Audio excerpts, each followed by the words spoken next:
We Are Movie Club. So this week's pick was actually my pick, which is the movie Amelie.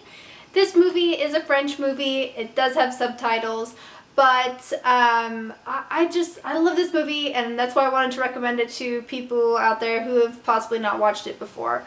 It's a really sweet story. It's about a girl who is trying to kind of find herself a little bit and figure out what her place is in life. Even though it may not state that specifically, I feel like that might be sort of the undertone of the movie itself and the storyline.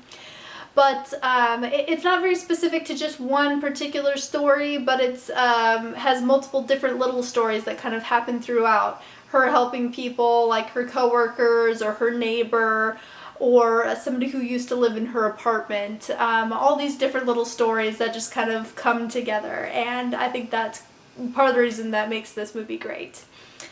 I love the artistic style of this movie, the sort of kind of muted colors, or the really sort of like, you know, shaky camera scenes when they're, you know, when she's traveling someplace on the train, or the music. The music is just fantabulous in this movie. I have the soundtrack on my computer, and sometimes I just listen to the music in the background during my day just because it's so happy and lovely. I don't know, that's just the word that I thought. So that's kind of just my short review for this. I just, you know, I love the fact that there's so many different stories. I love the fact that there's weird little details that they share about the characters throughout the movie, like you know, something as strange and out there as like the stewardess bringing her cat for Amelie to watch while she's away on her trips, and how the cat likes to listen to the family read stories. It's just, you know, really sort of strange, and, you know, why would you need to know that the cat likes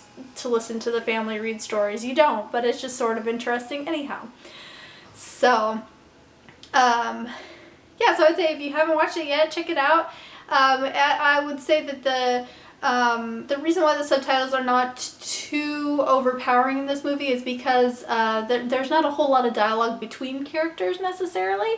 And the main character, like, she doesn't speak very often at all, and a lot of the times the emotion or the situation is not portrayed in words, but more in like facial expressions, or even in the music. You can kind of tell what the mood's going to be just from what the music is playing in the background. There is like a narrator who kind of gives you the story over the main characters and their situation, and there's something about the narrator that I really like. It's his voice is mainly monotone and kind of like even keel throughout the whole thing. It's not very expressive. So yeah, again, if you haven't seen it yet, check it out. And next week's movie for We Are Movie Club is going to be Nina's pick, and she chose the movie Rent. So I'm excited to see that one. I haven't seen it yet, so I'm excited to watch. And hopefully you guys are watching along with us too. And let me know what you thought of the movie down below if you watched it, or what you think of this review. I love to chat with you guys, and I think that's all for this week, and we'll see you guys next time. Bye!